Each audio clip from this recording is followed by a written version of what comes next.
নমস্কার বন্ধুরা, সুনিতা তারাসুন্দরী ভেজ। আমি সুনিতা। তোমাদের যখনই মন পছন্দ বা নতুন খাবার খেতে ইচ্ছা করবে, ইউটিউবে গিয়ে লিখবে সুনিতা তারাসুন্দরী ভেজ আর সাবস্ক্রাইব করবে আমার চ্যানেল। আমার সমস্ত রান্নার আপডেট পেতে বেল নোটিফিকেশানটা অন করে রাখবে বন্ধুরা। তো বন্ধুরা, আজকে আমি কিন্তু নরম তুলতুলে ক্ষীরের দুধ পুলি পিঠা করে দেখাচ্ছি। তো তোমরা বন্ধুরা প্রথম থেকে শেষ পর্যন্ত ভিডিওটা দেখতে থাকো, তাহলে বুঝতে পারবে আমি কীভাবে করলাম।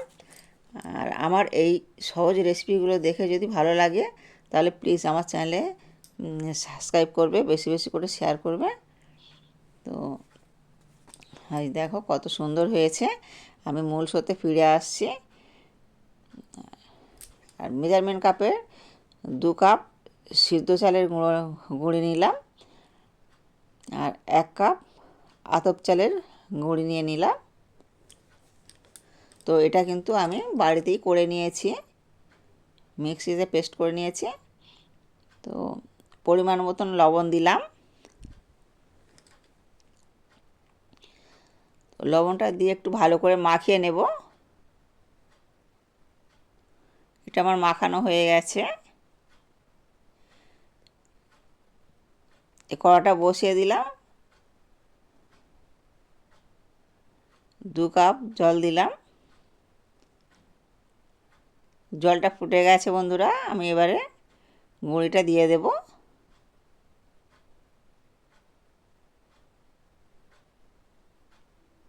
আর এটা কিন্তু ঘন ঘন নাড়তে হবে। আর এটা বিশেষ করে লো ফ্লেমে দিতে হবে, আর লো ফ্লেমে না দিলে কিন্তু তলাটা ধরে যাবে। আর এটা ভালো করে একটু কড়াটা ধরে ভালো করে চেপে ধরে নেড়ে নিতে হবে। আর এই দেখো কেমন সুন্দরভাবে হয়ে গেছে। এটাকে আমি এবার ভালো করে মেখে নেব। তো একটু ঠান্ডা হতে দিয়েছিলাম, তারপর কিন্তু এটা ভালো করে মেখে নিচ্ছি। এটা মেখে নিয়ে প্রায় 10 মিনিটের মতন ঢাকা চাপা দিয়ে রেখে দেব। তো এই ডোটা যত ভালোভাবে মাখা হবে তত কিন্তু পিঠের স্বাদও বেড়ে যাবে। তো এই দেখো খুব সুন্দরভাবে মাখা হয়ে গেছে। এটা আমি 10 মিনিটের জন্য ঢাকা দিয়ে রেখে দিলাম। ততক্ষণ আমি দুধটা জাল করে নেব। তো 10 মিনিট হয়ে গেছে, এটা আমি আরেকটু মেখে নেব।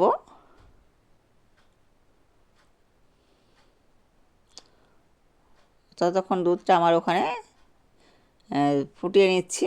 আর এখানে কিন্তু আমি এই দেখো এটা আমি 4টে ভাগ করব।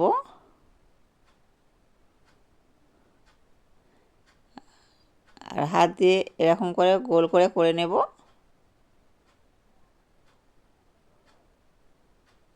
তো এটাকেও আমি 2টো করে নেব।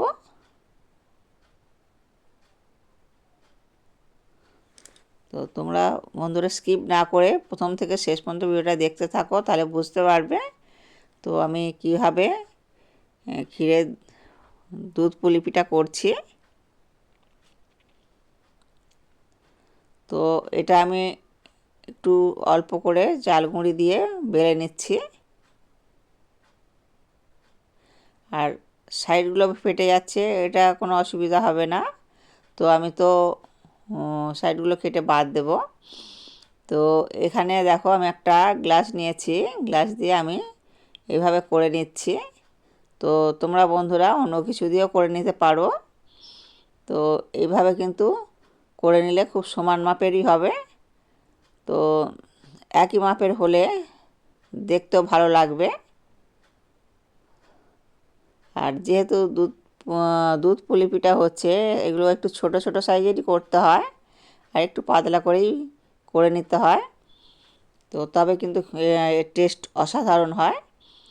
তো আমি এগুলো সব একে একে বেলে নেব। আর এইভাবে করলে কিন্তু খুবই সহজে করা হয়ে যায়, আর একটুও সময় লাগে না।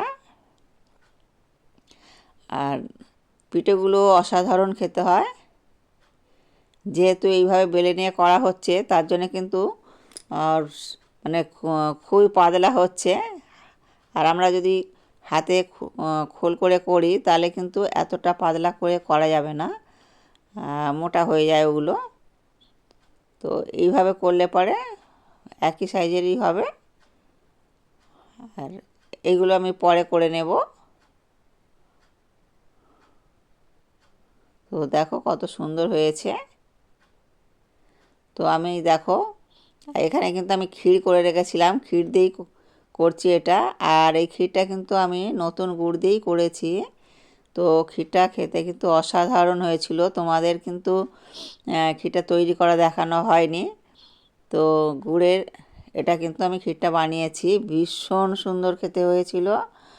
আর যেমন মানে নতুন গুড়ের সন্দেশ হয়, তো ঠিক সেই রকমই তো নতুন গুড় দিয়ে করা। তো খেতে কিন্তু অসাধারণ হয়েছিল। আর তোমরা বন্ধুরা এরকম করে, এখন নতুন গুড় উঠেছে, নতুন গুড় দিয়ে আর করবে, ভীষণ সুন্দর খেতে লাগবে। তো অনেকে তো নারকেল খেতে চায় না, আমি আরও একটা করে দেখাচ্ছি। এই দেখো বন্ধুরা, এইভাবে কিন্তু একটু একটু করে দিয়ে করে নিলে বেশ ভালো লাগবে। তো অনেকে কিন্তু নারকেলটা পছন্দ করে না, যেহেতু অ্যাসিড হয়। তো তার জন্যে কিন্তু তাদের জন্য খুবই এটা ভালো ক্ষীর দিয়ে করা। আর ক্ষীর দিয়ে করলে ছোট বড় সকলেই কিন্তু খুব খুশি হয়ে খাবে। আর এটা সত্যি বলছি বন্ধুরা, ভীষণ ভীষণ ভালো হয়। তো তোমরা বন্ধুরা একবার হলেও এটা ট্রাই করে দেখবে, খেতে অসাধারণ লাগে আর সময়ও খুবই কম লাগে। আর এটা তো হেলদি বটেই।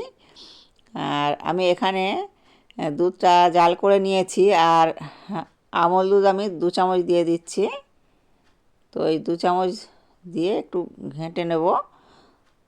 আর এই আমল দুধ দেওয়ার জন্যে কিন্তু এই দুধের স্বাদটা আর একটু বেড়ে যাবে। তো এর মধ্যে আমি আর যে সমস্তগুলো দেব, লবণ দিয়ে দিলাম, অল্প একটু লবণ দিলাম। আর মিষ্টি জিনিসে একটু লবণ দিলে বেশ স্বাদ আর একটু বেড়ে যায়। আর যেহেতু দুধে ফোটাবো, তো একটু লবণ দিলে ভালো লাগবে। আর এই গুড়টাকে দেখো আমি এবারে দিয়ে দিচ্ছি। তো এটা একটু ফুটিয়ে নেব।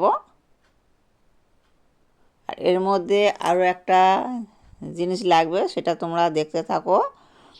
তো কি দেব, তো এটা কিন্তু একটু ফুটতে দেব। আর এই দেখো আমি এখানে কিন্তু একটা একটা করে ছেড়ে দেব। তো ফুটে গেছে, আমি এই একটা একটা করে সব ছেড়ে দিচ্ছি। আর এটা প্রায় 10 মিনিট মতন ফোটালেই হয়ে যাবে। 15 মিনিট অতটা সময় লাগবে না, 10 মিনিটের মতন ফোটালে খুব সুন্দরভাবে এটা সিদ্ধ হয়ে যাবে। আর এটা কিন্তু একটু ফাটবেও না বা ভাঙবেও না, সবগুলোই কিন্তু গোটা থাকবে। তো এই দেখো আমি হালকা হাতে একটু নেড়ে চেড়ে নিচ্ছি। আর দেখো প্রত্যেকটা কিন্তু গোটা আছে, দেখো একটাও কিন্তু ভাঙেনি।